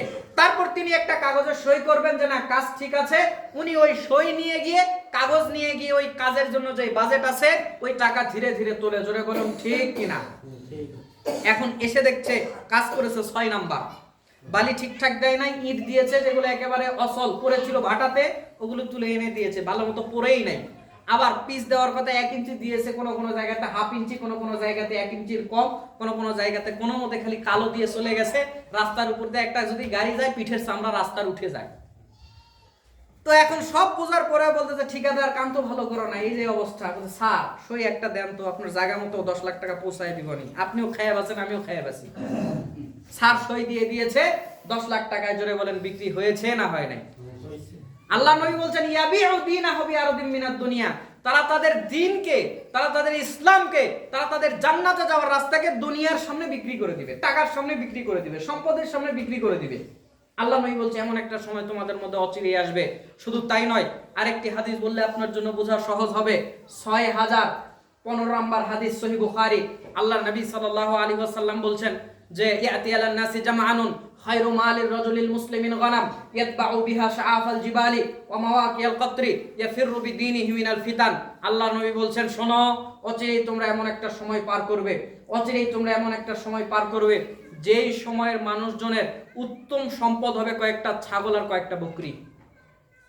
শুধু তাই নয়, এই ছাগল আর বকরি নিয়ে ওয়া মাওয়াকিয়াল কতরি ওয়া শাআফাল জিবাল, যেখানে পাহাড় আছে, যেখানে জঙ্গল আছে, যেখানে বৃষ্টি বর্ষণ হয়, এই ছাগল আর বকরি নিয়ে সে ওই জায়গাতে পলায়ন করবে। ইয়াফিরু বিদীনিহি মিনাল ফিতান, তারা তাদের দ্বীনকে, তারা তাদের ইসলামকে সমাজ থেকে নিয়ে পলায়ন করবে। এই হাদিস অনেকেই বোঝেন নাই, এটা আবার কেমন কথা? আমি কি বলেছি? আল্লাহর নবী বলছেন অচিরেই এমন একটা সময় আসবে, উত্তম সম্পদ হবে ছাগল আর বকরি। তো আপনি বলবেন ছাগল বকরি উত্তম কিভাবে হতে পারে? তখন কি মুসলমানদের টাকা পয়সা থাকবে না, বাড়িঘর থাকবে না, স্ত্রী সন্তান থাকবে না, গাড়ি থাকবে না? সব থাকবে, টাকা পয়সা থাকবে, বাড়ি গাড়ি 1 তলার জায়গায় 5 তলা থাকবে, 5 তলার জায়গায় 10 তলা থাকবে, বউ একটার জায়গায় 2টা থাকবে, সন্তান 4টার জায়গায় 6টা থাকবে, সব ঠিকঠাক থাকবে। তারপরে আল্লাহ নবী বলছে উত্তম সম্পদ ছাগল আর বকরি। আশ্চর্য কথা। তো আপনি বলবেন টাকা পয়সা থাকলে এরকম 100-200টা ছাগল কিনা তো কোনো ব্যাপারই না, তাহলে ছাগল বকরি টাকার চাইতে কিভাবে উত্তম সম্পদ হয়ে গেল? জবাব, আল্লাহ নবী সাল্লাল্লাহু আলাইহি সাল্লাম বলছেন অচিরেই তোমাদের মধ্যে এমন একটা সময় আসবে যেই সময় মানুষগুলো সমাজে থেকে ইসলাম মানতে পারবে না। ইসলাম মানতে পারবে না, সমাজে থেকে ইসলাম মানতে পারবে না। ইসলাম মানার জন্য পাহাড়ে যাওয়া লাগবে, ইসলাম মানার জন্য জঙ্গলে যাওয়া লাগবে। আমার কথা কি খুব কঠিন হয়ে যাচ্ছে? আমার কথা কি খুব কঠিন হয়ে যাচ্ছে? বুঝতে পারছেন না? আপনি মনে করছেন ইসলাম মানার জন্য পাহাড়ে জঙ্গলে কেন যাব? শোনেন, দিন যত যাবে ইসলাম মানুষের সামনে ইতিহাস হয়ে যাবে, ইসলাম থাকবে না। দিন যত যাবে ইসলাম মানুষের সামনে ইতিহাস হয়ে যাবে। আপনি বলবেন কি আশ্চর্য কথা, একের পর এক আশ্চর্য কথা বলছেন আপনি, যেগুলো আমাদের বুঝেই আসে না, এগুলো কথা কেন বলছেন? আচ্ছা, এখনো ইসলাম ইতিহাস হয়ে গেছে। আপনাকে আমি দেখাই, আজ থেকে 20-30 বছর আগের কথা বলছি। আমার বয়স 24 বছর, তারপরেও 30 বছর আগের কথা বলছি। তখন আমার জন্ম না হোক, আপনারা তো এখানে 30 বছরের বেশি বয়সের লোকজন আছেন না? নাই? অনেক মুরব্বী আছেন যাদের বয়স 50-60, তারা সাক্ষী দিবেন। আজ থেকে 25 বছর 30 বছর আগের কথা বলছি। আমাদের সমাজের মা বোনেরা যদি এক জায়গা থেকে আরেক জায়গাতে নৌকাতে যাওয়ার প্রয়োজন হয়েছে, ওই নৌকাতে ওঠার পর নৌকার ওই যেটা চই থাকে, আমাদের জয়পুরহাটের ভাষায় বলে, ওটাকে লম্বা একটা শাড়ি দিয়ে মাথা ঘিরে নিয়েছে, যেন এদিক থেকে ওদিক লোকজন দেখতে না পারে। কেউ দেখে থাকলে বলেন, আমরা দেখে নাই তবে শুনেছি, কেউ দেখে থাকলে বলেন কথা ঠিক। আজ থেকে 25-30-35 বছর আগের কথা। একটা মা একটা বোন যদি রিকশায় এক জায়গা থেকে আরেক জায়গায় যাওয়ার প্রয়োজন হয়েছে, আমার মোবাইলে ছবি রয়েছে, ওই এক জায়গা থেকে আরেক জায়গাতে যাওয়ার সময় তারা রিকশার এ মাথা ও মাথা লম্বা একটা কাপড় দিয়ে ঘিরে নিত, যেন লোকজন দেখতে না পায়। আমরা দেখি নাই তবে শুনেছি, কেউ দেখে থাকলে বলেন কথা ঠিক। আজ থেকে 15-20 বছর 30 বছর আগের কথা বলছি। একটা নারী, একটা মহিলা যদি এক বাড়ি থেকে আরেক বাড়িতে যাওয়ার প্রয়োজন হয়েছে, 2 মিনিট 4 মিনিট রাস্তা দিয়ে হেঁটে যেতে হবে। রাস্তায় যাওয়ার সময় রোদ নাই, বৃষ্টি নাই, হাতের মধ্যে একটা ছাতা নিয়েছে। কেন ছাতা নিয়েছে? এই ছাতা নেওয়ার পেছনে উদ্দেশ্য হলো রাস্তাতে চলার সময় যদি কোনো বেগানা পুরুষের সামনে পড়ে যায়, ছাতা দিয়ে যেন নিজেকে আড়াল করতে পারে, এই জন্য হাতে একটা ছাতা নিত। আমরা দেখি নাই তবে শুনেছি, কেউ দেখে থাকলে বলেন ঠিক। আমার ভাইরা জোরে বলেন, এগুলো এখন আছে না? ইতিহাস, ইতিহাস হয়ে গেছে। আজ থেকে আমার বয়সের কথা বলি, আজ থেকে ধরেন আপনার 20 বছর আগের কথা বলি, 18 বছর আগের কথা বলি। আমরা যখন ছোট ছিলাম, বয়স যখন 5-6 বছর ছিল, তখন তো আমাদেরকে ওই এরকম এজি কেজি ছিল না, এগুলা সব ওই বয়স। এখন তো বাচ্চা জন্ম হওয়ার আগেই মনে হয় কেজি স্কুলে মা বাবু বুকিং দিয়ে রাখে, আর ওরাও মনে হয় বুকিং নিয়ে রাখে। 3 বছর 2 বছর হয়েছে কি হয় নাই, ছেলের বয়স 5 বছর, আর পিছনে ওজন দিয়েছে 7 কেজি বই, উল্টা দিকেও হেলে গেছে বইয়ের চাপে। জোরে বলেন ঠিক কিনা? শুধু তাই নয়, তো মা ছাড়া থাকে না, ও মা ছাড়া থাকে না। এখন ডিউটি হয়েছে কি মায়ের, আগেকার মায়েদের ছিল না, এখনকার মায়েদের আছে। সকালবেলা ওকে নিয়ে স্কুলে যেতে হবে, 1 2 3 বাচ্চার সাথে মাও ফ্রি, মাও যাচ্ছে। আমরা যখন পড়েছিলাম, লেখাপড়া করেছিলাম, তখন আমরা যখন প্রাইমারিতে ভর্তি হতে গিয়েছি, তখন আমাদেরকে বলেছে মাথার উপর দিয়ে হাত দাও তো। হাত দিয়ে যদি কান ধরতে পেরেছি ভর্তি করে নিয়েছে, নাহলে বলে এখনো বয়স হয়নি, পরের বসে আসো। কি আপনারা কি সব ভুলে গেছেন নাকি? আমি কি বানিয়ে বলছি? মাথার উপর দিয়ে হাত দিতে বলতো, কান ধরতে পারলে ভর্তি করে নিয়েছে, নাহলে বলছে আগামী বছর আইসো। তো এই ফাঁকে তখন ছিল ওই যে নুরানি ইসলামিক ফাউন্ডেশনে পড়ানোর একটা সিস্টেম, নুরানি মাদ্রাসাতে পড়ার সিস্টেম, মসজিদে কোরআন পড়ার সিস্টেম। তো আমরা সকালবেলা আমরা যখন ঘুম থেকে উঠতাম, ভোরবেলা ওঠার পরে আমাদের বাপ আর আমাদের মা আমাদেরকে কোরআন শেখার জন্য পাঠিয়েছে। শুধু তাই নয়, আরো একটা স্মৃতির কথা বলি। আমি তো জয়পুরহাটের মানুষ, আপনারা রংপুরের মানুষ, এগুলো স্মৃতি আপনাদেরও জানার কথা। ওই ছোটবেলায় কাপড় চোপড় পরায় দিয়ে, হাতে সিলেট চক আর বই দিয়ে, একটা গামছা দিয়ে হাত পা সব ভিতরে ঢুকিয়ে, কি বলে, লুঙ্গি দিয়ে গলায় একটা বেঁধে দিত। আমি কিছু বুঝাতে পারছি না কি আপনাদেরকে? লুঙ্গি দিয়ে বেঁধে দিত, হাত পা সবার মধ্যে, ঠান্ডা একটু কম লাগতো। আমরা কোরআন পড়তে গেছি, আমাদেরকে শুধু কোরআন পড়তে দিয়ে তারা চুপ করে বসেছিল এমন না। নানিরা, দাদিরা, দাদারা তারা ওই ভোরবেলা উঠে গায়ে ওই চাদর মুড়ি দিয়ে, কম্বল মুড়ি দিয়ে গুনগুন গুনগুন করে কোরআন পড়তো। জোরে বলুন ঠিক কিনা? এখন সকালবেলা বাড়ি ঘর থেকে কোরআনের শব্দ শোনা যায় না, খালি সকাল হলেই বাড়ি থেকে সারেগামা পাধানিসা গানের শব্দ ভেসে আসে, সারেগামা পাধানিসা, চাচা দাদু খালা ফুফা এই শব্দগুলো ভেসে আসে, কোরআনের শব্দ আর বাড়ি ঘরগুলো থেকে ভেসে আসে না। তাহলে এখন বলেন, এই কোরআন পড়া শেখা এগুলো আছে না ইতিহাস? বলেন আছে না ইতিহাস? প্রায় ইতিহাস হয়ে গেছে। এখানে অনেক বাচ্চা আছে, কয়জন সকালে মুক্তবে পড়ে আমাকে দেখান তো। আমার ছেলেকে মুক্তবে আমি দেই, ও কোরআন পড়তে যায়, কয়জনের ছেলে আছে? 3-4 বছরের ছেলেকে ভর্তি করে দিয়েছেন কেজি স্কুলে, ওরে 6 বছরে আপনি মাইকেল জ্যাকসন বানায় ফেলবেন। যে মাইকেল জ্যাকসন তো মারা গেছে, আমার ছেলেকে বানাবো মাইকেল জ্যাকসন এবার। ওকে আপনি ক্লাস 6-এ, আমার একজন শিক্ষক ছিল 6 বছরের একটা ছেলেকে শত শত ইংরেজি শব্দ মুখস্থ করাচ্ছে। আমি মনে মনে বলছি, আপনি স্যার না, আপনি কসাই। আপনি কসাই। একটা ছেলের 4-5 বছর 6 বছর সে খেলাধুলা করবে, খেলাধুলা করে কাটাবে, আর যতটুকু পড়ার ইচ্ছা পড়বে, না হলেও খেলাধুলা করে কাটাবে। আপনি ওর শৈশব কেড়ে নেওয়ার কে? সন্ধ্যা না হতে ওকে আপনি 2টা বই দিয়ে ঢুকিয়ে দিয়েছেন ঘরের মধ্যে, সকাল না হতে ঘুম থেকে তুলে ওকে প্রাইভেটে পাঠিয়ে দিচ্ছেন। ওর শৈশব যে আপনি কেড়ে নিলেন, ওর খেলাধুলার বয়স যে আপনি কেড়ে নিলেন, এই অধিকার আপনাকে দিয়েছে কে? ও তো প্রতিবন্ধী হবে বড় হলে, মানুষের সঙ্গে মিশতে পারবে না। আপনার ছেলেকে আপনি মনে করছেন 6 বছর 7 বছরে আমি বিশাল পণ্ডিত বানাবো। কেন? আমরা 6-7 বছরে ভর্তি হয়েছি, আমরা লেখাপড়া শিখি নাই, আমাদের লেখাপড়া হচ্ছে না, আমরা একেবারে কি পাতান হয়ে গেছি, একেবারে কি আগাছা হয়ে গেছি সমাজের জন্য? কেন আপনি আপনার সন্তানকে এরকম জুলুম করছেন? যে কথা বলছিলাম, আল্লাহ নবী বলেন অচিরেই লোকজনের সামনে থেকে ইসলাম দিন দিন উঠে যাবে। তারা ইসলাম চোখের সামনে বলবে যে এরকম ছিল, এরকম ছিল, যেরকম এখন বলছি এরকম পর্দা আজ থেকে 20 বছর 30 বছর আগে ছিল। আজকের পরে এরকম বলবেন যে মসজিদে অমুক সময় এত লোক হতো, এখন আর হয় না। তো আল্লাহ নবী বলছেন অচিরেই এমন একটা সময় আসবে, যেই সময় মানুষের সামনে থেকে ইসলামগুলো উঠে যাবে, এবং তারা যে 2-4 জন লোক থাকবে সমাজে, আর ইসলাম মানতে পারবে না। ইসলাম মানতে পারবে না সমাজে। আপনি আবার অবাক হয়ে গেলেন যে সমাজে থাকবে ইসলাম মানতে পারবে না, এবার কেমন কথা? কে খারাপ হবে হোক, আমি খারাপ হব না। আপনি বলতে পারেন কে খারাপ হবে হোক, আমি হব না। এই কথা ঠিক নয়। সমাজের সবাই খারাপ হয়ে যাবে, আর আপনি ভালো হয়ে থাকতেই পারবেন না। কেমন করে? ইসলামের একটা বিধান হচ্ছে, বেগানা মহিলাকে দেখে চোখ নিচু করতে হবে। আল্লাহর নবীর কাছে একদিন জারির ইবনে আব্দুল্লাহ এসে বলছে, আল্লাহর নবী, আন্নাজরিল ফুজা, হঠাৎ চক্ষু পড়ার ব্যাপারে আপনি আমাকে কি বলছেন? বেগানা মহিলা এদিক ওদিক থাকে, হারাম জিনিস এদিক ওদিক থাকে, হঠাৎ চোখ পড়ে, তখন আমি কি করব? আল্লাহ নবী বললেন, আন আসরিফা বাসরি, তুমি তোমার দৃষ্টিকে সংযত করো। কথা কি বুঝতে পারছেন? তাহলে বেগানা মহিলা দেখে দৃষ্টি কি করা লাগে? কেউই কিছু বললেন না। চোখ কি করা লাগে? নাকি বড় বড় চোখ করে দেখতে হবে? আল্লাহ হেদায়েত দান করুক এদেরকে, বলেন আমিন বলেন। কত লোক আছে, আপনাদের এই রংপুরের কথা বলছি না, আমাদের জয়পুরহাটের কথা বলছি, চশমার নিচে দিয়ে দেখে, মানে চোখের পাওয়ার আল্লাহর কমায় দিয়েছে, চশমা পরে চশমার নিচে দিয়ে দেখে। এখানের কথা বলছি না, আমাদের জয়পুরহাটের কথা বলছি না। আমি আপনাকে হয়তো বললাম 1 ঘন্টার জন্য এসেছি, কেন কষ্ট দেব? তো ইল্লা মাশা আল্লাহ, আল্লাহ যাদেরকে চেয়েছে তাদেরকে ছাড়া বেশিরভাগ লোকই এই স্বভাবের আছে। অথচ বেগানা মহিলাদের দেখলে দৃষ্টি কি করা লাগে? সংযত করা লাগে। এখন এই আমল নিয়ে রংপুরের এক বিয়ে বাড়িতে জানার এই হাদিসের উপরে 10 মিনিট আমল করে দেখান। বেগানা মহিলা দেখলে চোখ নিচু করতে হবে। বিয়ে বাড়িতে গেছেন, ডানে তাকাইছেন, সকাল 9টার তো সাজে আসছে, কি সব ঢেকে ঢুকে আসছে? তো সব ঢেকেই যাবো, তো 9টার থেকে 12টার মধ্যে সাজলাম কি জন্য?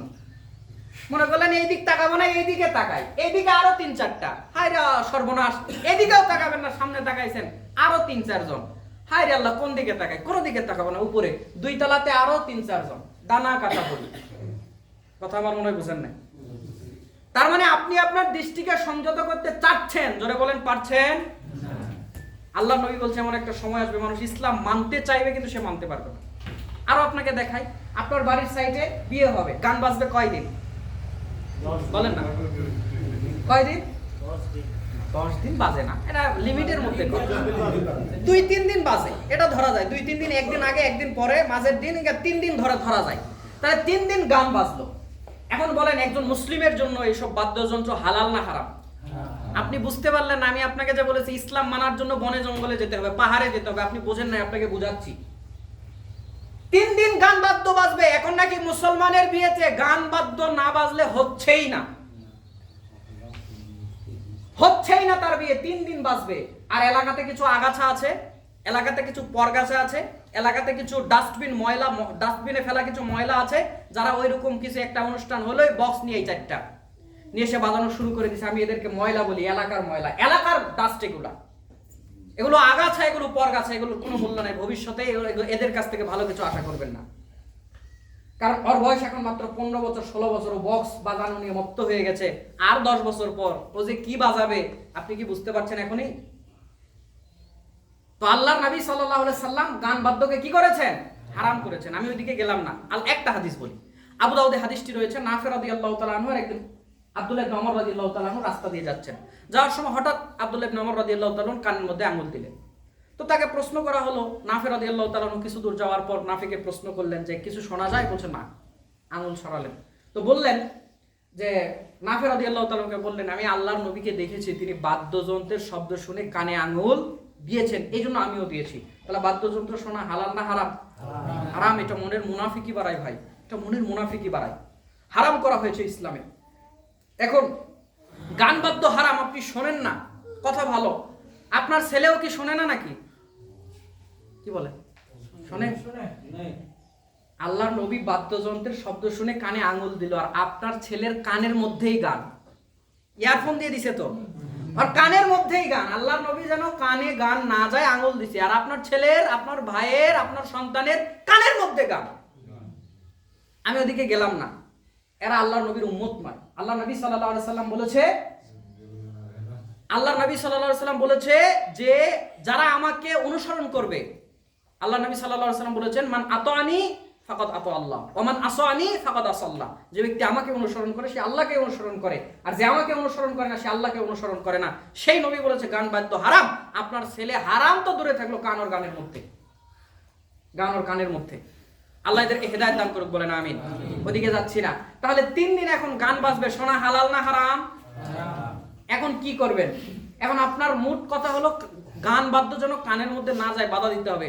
বাড়ির সাইডে 3 দিন এখন গান বাজবে। আঙুল কি 2টা যদি বড়ইয়ের গাছ এনে কানের মধ্যে ঢুকাই দেন, তাও কি শব্দ আটকাতে পারবেন?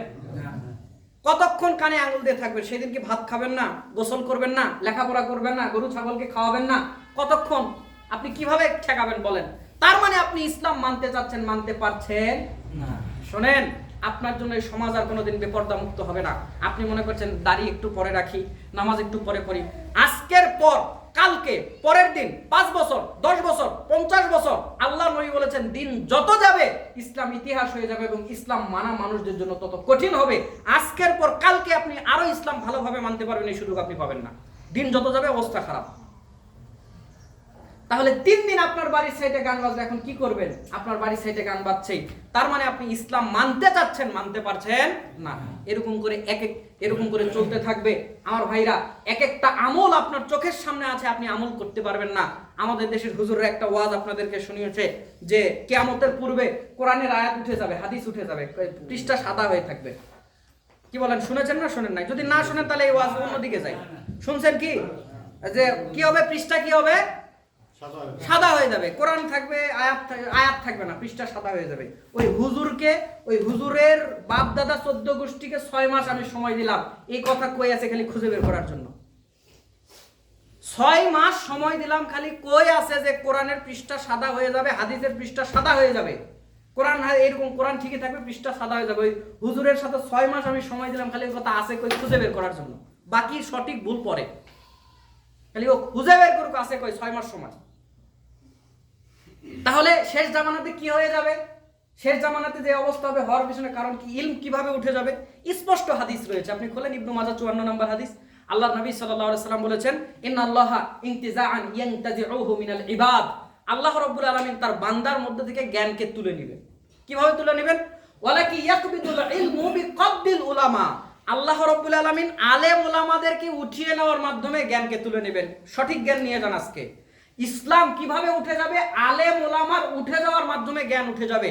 আল্লামা নাসিরউদ্দিন আলবানী রাহিমাহুল্লাহর মতো আলেম চলে যাওয়ার মাধ্যমে জ্ঞান উঠে যাবে। ইমাম বুখারীর মতো আলেম চলে যাওয়ার মাধ্যমে, মরে যাওয়ার মাধ্যমে জ্ঞান উঠে যাবে। আব্দুর রহিম বাগেরহাটির মতো আলেম চলে যাওয়া, মরে যাওয়ার মাধ্যমে জ্ঞান উঠে যাবে। খন্দকার আব্দুল্লাহ জাহাঙ্গীর রাহিমাহুল্লাহর মতো আলেম চলে যাওয়া, মরে যাওয়ার মাধ্যমে জ্ঞান উঠে যাবে। শেখ সালেহ আল উসাইমিন রাহিমাহুল্লাহর মতো আলেম চলে যাওয়া, মরে যাওয়ার মাধ্যমে জ্ঞান উঠে যাবে। শেখ আব্দুল আজিজ বিন আব্দুল্লাহ বিন বাজের মতো আলেম মরে যাওয়া, চলে যাওয়ার মাধ্যমে জ্ঞান উঠে যাবে। আলেমদের চলে যাওয়ার মাধ্যমে জ্ঞান মানুষের মধ্যে থেকে উঠে যাবে। কোরআনের পৃষ্ঠা সাদা হয়ে যাবে, এরকম কোনো কথা নেই।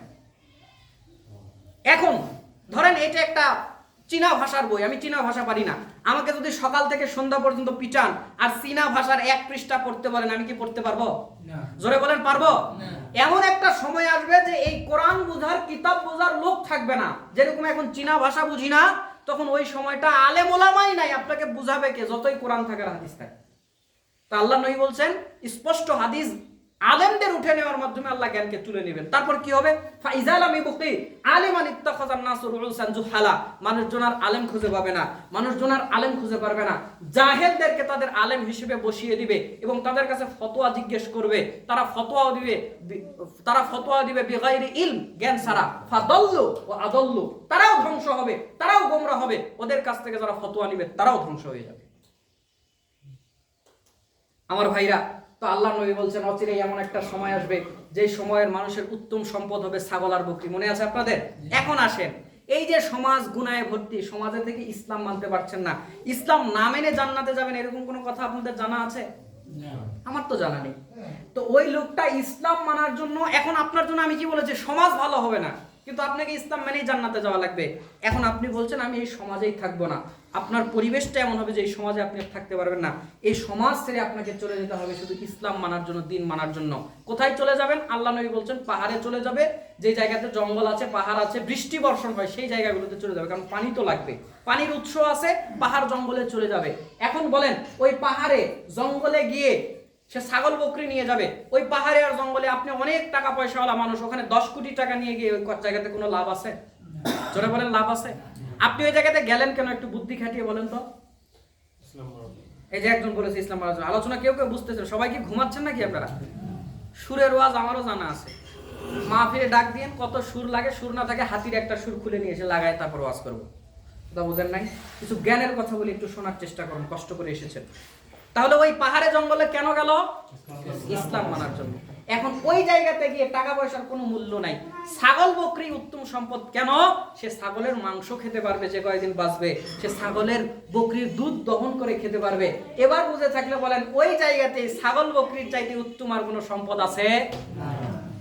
এই জন্য আল্লাহ নবী বলছে এক সময় মুসলমানদের উত্তম সম্পদ হবে কয়েকটা ছাগল আর কয়েকটা বকরি, ওইটা নিয়ে চলে যাবে, ওই যে পাহাড়ে জঙ্গলে গিয়ে ফলমূল খেয়ে থাকবে, ওই প্রাণীর মাংস খাবে, দুধ খাবে, পানি খাবে, ওই যে বৃষ্টি বর্ষণ হবে সেগুলোর পানি খাবে, খেয়ে সে কোনো মতে বেঁচে থেকে দিনের উপরে, ইসলামের উপরে টিকে থেকে মরে যাবে। কেন?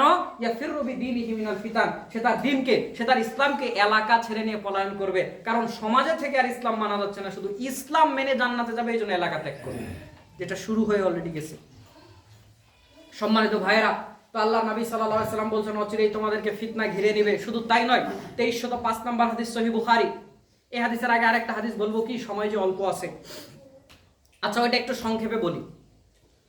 2305 নম্বর হাদিস সহিহ বুখারী। রাসূল সাল্লাল্লাহু আলাইহি ওয়াসাল্লাম একদিন মদিনাতে ছিলেন, তিনি একটা মদিনার একটা টিলার উপরে উঠলেন। ওঠার পরে আল্লাহ নবী সাল্লাল্লাহু আলাইহি ওয়াসাল্লাম বলছেন হাল তারাউনা মা আরা, আমি যা দেখতে পাচ্ছি তোমরা কি তা দেখতে পাচ্ছো? আমি যা দেখতে পাচ্ছি তোমরা কি তা দেখতে পাচ্ছ? টিলা বোঝেন? পাহাড়ের চেয়ে ছোট, পাহাড়ের চেয়ে ছোট, ওগুলোকে টিলা বলা হয়। উঁচা উঁচা পাহাড় নয়, তবে পাহাড়ের চেয়ে ছোট আর কি, উঁচা। তো ওইরকম একটা উঁচা জায়গাতে উঠে আল্লাহ নবী ওই সাহাবীদের বাড়ি ঘরের দিকে তাকিয়ে বলছে তোমরা কি বলতে পারো আমি যা দেখতে পাচ্ছি তোমরা কি তা দেখতে পাচ্ছ? তো সাহাবীরা বলছে না, আমরা তো তেমন কিছু দেখতে পাচ্ছি না। তো আল্লাহ নবী বলছেন ইন্নী আরা মাওয়াকিয়াল ফিতানি খেলালা বুয়ুতিকুম কামাওয়াকিল কতরি, আমি দেখতে পাচ্ছি তোমাদের বাড়ি ঘরগুলোর উপরে আসমান থেকে যেরকম বৃষ্টি বর্ষণ হয় ওইভাবে ফিতনা বর্ষণ হচ্ছে। যেভাবে বৃষ্টি বর্ষণ হয় ওভাবে ফিতনা বর্ষণ হচ্ছে। কি আশ্চর্য কথা! আসমান থেকে ফিতনা কিভাবে বর্ষণ হয়? এই হাদিসের ব্যাখ্যায় মুহাদ্দিসরা এতদিন বলেছে যে বৃষ্টি যেরকম সব জায়গাতে বর্ষণ হয় ঠিক তেমন, এ বাবু তোমরা কথা বলো না, এই যে 3 জন ভিতরে আসো, বসো, চুপ করে বসো। মানে জায়গাটা এমন যে একটা শব্দ হলে ওইটাই আগে কানে আসতেছে, ফ্যান ট্যান এগুলো চললে হয়তো এগুলো তো কানে লাগতো না। যাই হোক, কষ্ট হচ্ছে আপনাদের? একটু কষ্ট হোক, কষ্ট হলে যত বেশি কষ্ট হবে প্রতিদান তার কম না বেশি? বেশি। আপনি একটু কষ্ট করছেন, প্রতিদান আল্লাহ বেশি দেবে ইনশাআল্লাহ। তো যে কথা বলছিলাম, আসমান থেকে ফিতনা কিভাবে বর্ষণ হয়, মুহাদ্দিসরা এতদিন ব্যাখ্যা করেছে যে বৃষ্টি যেরকম সব জায়গাতে বর্ষণ হয় ফিতনাও এমন বর্ষণ হবে, ইত্যাদি ইত্যাদি ব্যাখ্যা করেছে। কিন্তু বর্তমান জামানা এমনভাবে ব্যাখ্যা করতেছে, বর্তমান সায়েন্স আর টেকনোলজি এমনভাবে ব্যাখ্যা করতেছে, এক একটা হাদিস মনে হচ্ছে যে ব্যাখ্যা করার দরকার নাই, জামানা ব্যাখ্যা করে দিচ্ছে। কিয়ামতের পূর্বে যতগুলো গায়েবের ব্যাপার আছে সব আল্লাহ একে একে ওপেন করে দিবেন। আজ থেকে 20-30 বছর পূর্বে এটা কি কেউ ধারণা করেছিল যে এখানে আমি ফোনে বসে কথা বলবো, আমেরিকা থেকে দেখবে? এটা কেউ বিশ্বাস করেছিল? মানে ভাবনাই ছিল? কি আশ্চর্য কথা!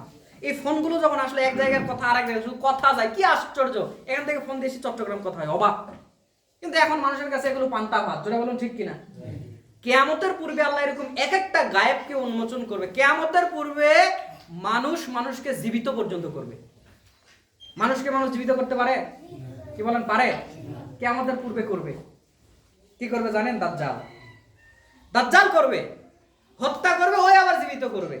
কিয়ামতের পূর্বে আল্লাহ রাব্বুল আলামিন যত কিছু ইসলামের যে ব্যাপারগুলো বিজ্ঞান প্রমাণ করতে পারে নাই, দেখবেন ধীরে ধীরে সব প্রমাণ হবে। এমনকি লাস্ট বললাম, মানুষকে জীবিত করা এটাও দুনিয়াতেই ঘটবে, দাজ্জাল আসার পর করবে। কথা কি আমার বুঝতে পারছেন? আচ্ছা, মানুষকে এর পূর্বে জীবিত করেছে, ঘটনা আছে না নাই? ওই যে মুসা আলাইহিস সালামের সময়ের ঘটনা, যে হত্যা করলো। ওই মুসা আলাইহিস সালামের সময় কিনা, আমার একটু কনফিউশন হচ্ছে। ঈসা আলাইহিস সালাম তো তিনি তো জীবিত করতেন, ওটা তো ভিন্ন কথা। আরেকটা ঘটনা রয়েছে যে মানুষ হত্যা করেছিল, একে কে হত্যা করলো খুঁজে বের করতে হবে। তখন একটা হলুদ গরু খোঁজার কথা বলা হলো, হলুদ গরু খুঁজে এনে ওর মাংস ঠেকানো হলো। ওই মরা মানুষ জিন্দা হয়ে বললো আমাকে অমুক হত্যা করেছে। কথা বুঝতে পেরেছেন? তো ঈসা আলাইহিস সালাম ওটা তো পান্তা ভাত, উনি তো জীবিত করতেনই, আল্লাহর নামে বলতেন, মৃত মানুষও জিন্দা হয়ে যেত। কিয়ামতের পূর্বে আবার আসবে, দাজ্জাল করবে। তো যে কথা বলছিলাম, সবকিছু গায়েব আল্লাহ রাব্বুল আলামিন কিয়ামতের পূর্বে সব ধীরে ধীরে ওপেন করে দিবেন, মানুষের সামনে সব ওপেন করে দিবেন। তো যে কথা বলছিলাম, আসমান থেকে ফিতনা বর্ষণ হবে, এটা আবার কেমন কথা? এখন আমার ভাইরা, এই সমাজে যত অপকর্ম ঘটে, অন্যায় ঘটে, বেশি সময় নিচ্ছি না, অল্প করে বলছি। আমার মনে হয় 60-70% মোবাইলের মাধ্যমে ঘটে। একটা মানুষ হত্যার পিছনেও মোবাইলের ভূমিকা আছে না নাই? ফোন করে বলছে অমুক ওই জায়গাতে আছে, মেরে দেওয়ারে। বলছে ভাই আমি তোরে চিনি না, বলে হোয়াটসঅ্যাপে ছবি পাঠাই দিছি, দেখে নেই। তাহলে মানুষ হত্যার পিছনেও মোবাইলের ভূমিকা আছে না নাই?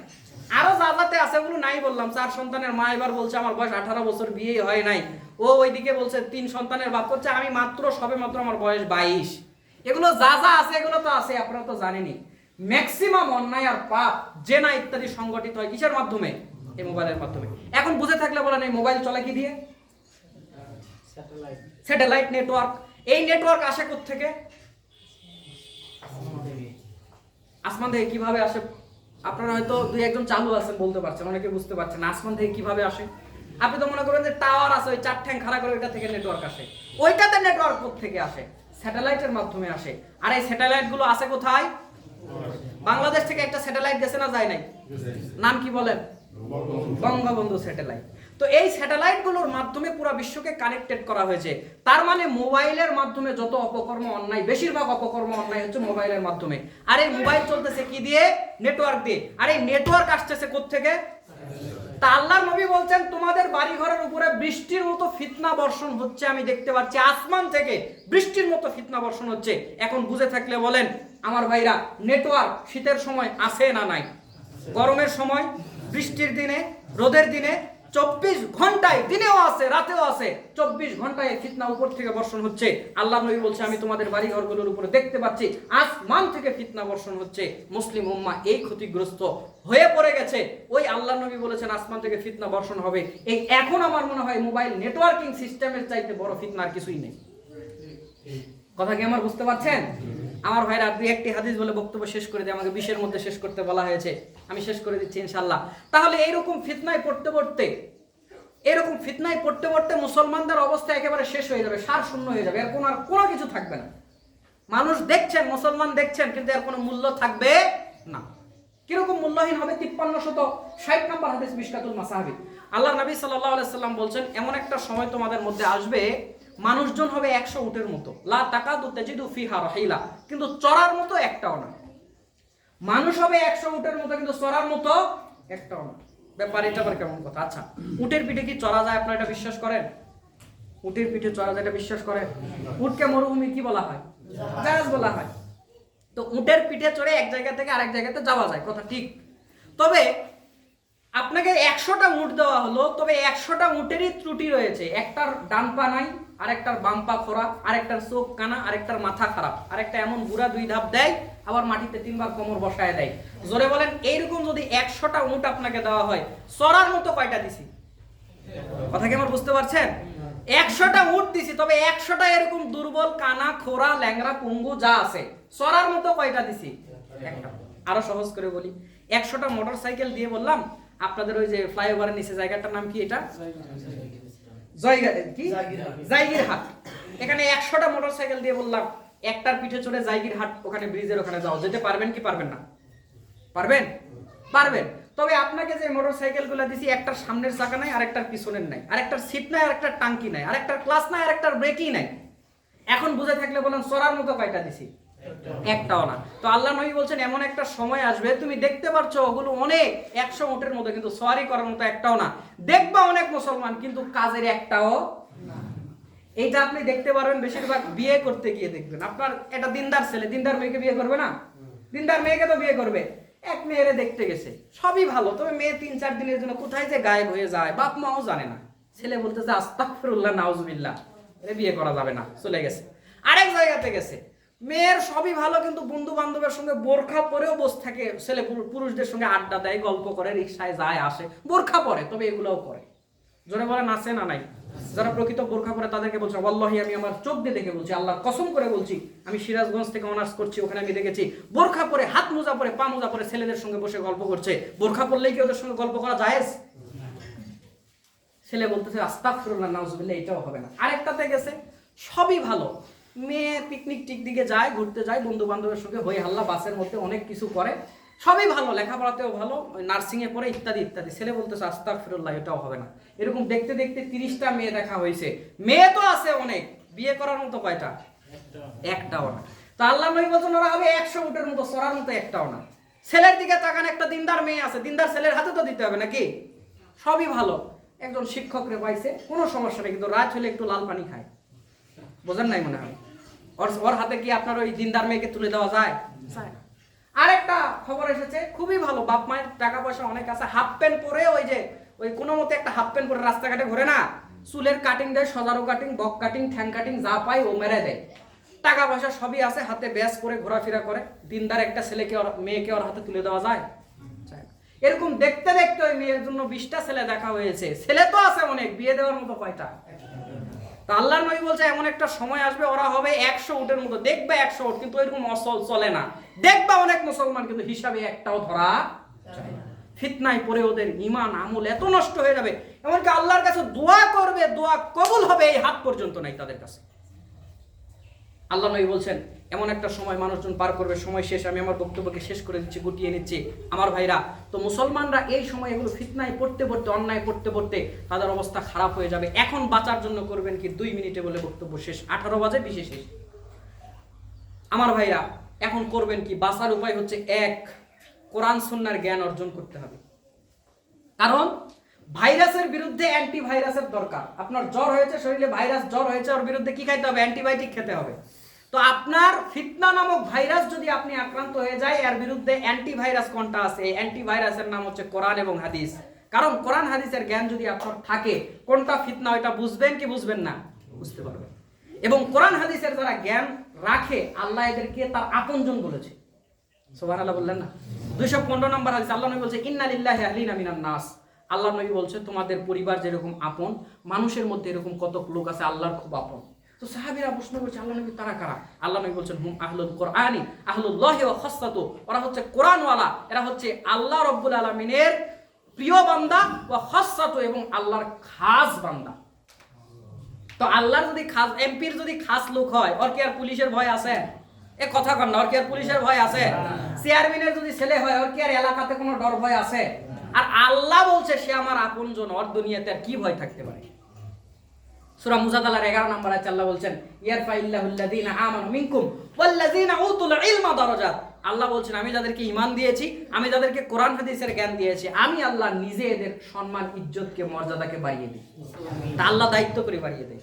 সুতরাং কোরআন হাদিসের জ্ঞান অর্জন করব আমরা, তাহলে বুঝতে পারবো কোনটা ফিতনা, কোনটা পাপ, কোনটাতে ঈমান যায়, কোনটাতে আমল যায়, বুঝে আমরা আমল করে যেন আল্লাহর জান্নাতে যেতে পারি। আল্লাহ আমাদেরকে তৌফিক দান করুন, বলেন আমিন। 2 নাম্বার, আল্লাহর প্রতি, আখিরাতের প্রতি, মোট কথা ঈমান যেন ঠিক থাকে। আল্লাহ রাব্বুল আলামিন যে আমাদেরকে জান্নাত দিবেন, জাহান্নাম দিবেন, এই গায়েবে ঈমান বিল গায়েব যেন আমাদের ঠিক থাকে। এই ঈমান বিল গায়েব যদি আমাদের ঠিক থাকে, আর কোরআন সুন্নাহর যদি জ্ঞান থাকে, দুনিয়ার কোনো ফিতনা আমাদের ঈমান আমলকে নষ্ট করতে পারবে না। আব্দুল্লাহ বিন আব্দুর রাজ্জাক ভাইয়ের একটা বই বের হয়েছে আল্লাহর পথে। এখানে ঈমান বিল গায়েব সম্পর্কে বিস্তারিত লেখা আছে, সম্ভবত 300 টাকা, সম্ভবত নতুন এবার সালাফি কনফারেন্সে বের হয়েছে। এই বইটা আপনারা পড়ে প্রত্যেকেই পড়বেন এবং আল্লাহর প্রতি ঈমানকে, বিশ্বাসকে দৃঢ় করবেন। আল্লাহ আমাদেরকে কবুল করুক, বলেন আমিন। নাসরুম মিনাল্লাহি ওয়া ফাতহুন করিব ওয়া বাশশিরিল মুমিনিন। আসসালামু আলাইকুম ওয়া রাহমাতুল্লাহি ওয়া বারাকাতুহু। আলহামদুলিল্লাহি ওয়াহদাহু ওয়াস সালাতু ওয়াস সালামু আলা মান লা নাবিয়্যা বা'দা। اللهم صل على محمد وعلى ال محمد كما صليت على ابراهيم وعلى ال ابراهيم انك حميد مجيد. اللهم بارك على محمد وعلى ال محمد كما باركت على ابراهيم وعلى ال ابراهيم انك حميد مجيد. আল্লাহ আমাদের মধ্যে যারা মারা গেছে আপনি তাদের মাফ করে দিন। আমিন। আল্লাহ আমাদের মধ্যে যারা অসুস্থ আছে তাদেরকে সুস্থতা দান করে দিন। আমিন। আল্লাহ আমাদের মধ্যে যারা হেদায়েত প্রাপ্ত নয় তাদেরকে হেদায়েত দান করে দিন। আমিন। আল্লাহ আমাদের মধ্যে যারা হালাল পথে উপার্জন করে প্রত্যেকের হালাল উপার্জনে বারাকা দান করে দেন। আল্লাহ যাদের একটি হালাল উপার্জনের মাধ্যম হয় তাদেরকে একটি হালাল উপার্জনের মাধ্যম দান করে দেন। আল্লাহ আমি এখানে জানি না অনেক নারী পুরুষ উপস্থিত আছে, কার মনে কি চাওয়া আছে আমি জানি না, আল্লাহ আপনি সব জানেন। প্রত্যেকের নেক চাওয়াকে আপনি কবুল আর মঞ্জুর করে নেন। আল্লাহ মসজিদ মাদ্রাসা ভিত্তি স্থাপন করা হয়েছে, অনেকটা কাজ এগিয়েছে। আল্লাহ মসজিদ এবং মাদ্রাসাকে আপনি কবুল করে নেন। আল্লাহ মসজিদ মাদ্রাসা তৈরিতে যা প্রয়োজন আছে আপনি আল্লাহ বিশেষভাবে দয়া করে রহমত করে এই কাজগুলো ভালোভাবে সম্পাদন করার তৌফিক দান করে দেন। আল্লাহ মসজিদ এবং মাদ্রাসাকে আপনি কিয়ামত পর্যন্ত কবুল করে নেন। আল্লাহ এটা স্থাপন করতে যত বাধা বিপত্তি আছে, সমস্যা আছে, আপনি এগুলো থেকে তাদেরকে হেফাজত করে নেন। আল্লাহ যে কর্তৃপক্ষ এই সুন্দর ভালো কাজের আঞ্জাম দিচ্ছে, চেষ্টা করছে, আল্লাহ প্রত্যেককে উত্তম প্রতিদান দান করে দেন। আল্লাহ মসজিদের জন্য যারা দান করেছে আল্লাহ প্রত্যেকের দানকে আপনি কবুল আর মঞ্জুর করে নেন। আল্লাহ যারা দান করতে পারে নাই আল্লাহ রাব্বুল আলামিন তাদেরকেও আপনি দান করার তৌফিক দান করে দেন। আল্লাহ তাদেরকেও ভালো কাজে অংশগ্রহণ করার তৌফিক দান করে দেন। রব্বুল আলামিন আপনি আমাদের যাদেরকে ঈমান দিয়েছেন আমাদেরকে ঈমান দিয়ে আর ঈমান হারা করেন না। আল্লাহ আমাদেরকে পরিপূর্ণ মুসলমান বানায়, পরিপূর্ণ ঈমানদার বানায় কবরে নিয়ে। আল্লাহ আপনি আমাদের সকলকে ক্ষমা করে দিয়ে পরকালে জান্নাতুল ফেরদাউসের মেহমান হিসেবে কবুল করে নেন। আমিন। রব্বানা তাকাব্বাল মিন্না ইন্নাকা আনতাস সামিউল আলিম ওয়া তুব আলাইনা ইন্নাকা আনতাত তাওয়াবুর রহিম। সুবহানা রাব্বিকা রাব্বিল ইজ্জাতি আম্মা ইয়াসিফুন ওয়া সালামুন আলাল মুরসালিন ওয়াল হামদুলিল্লাহি রাব্বিল আলামিন।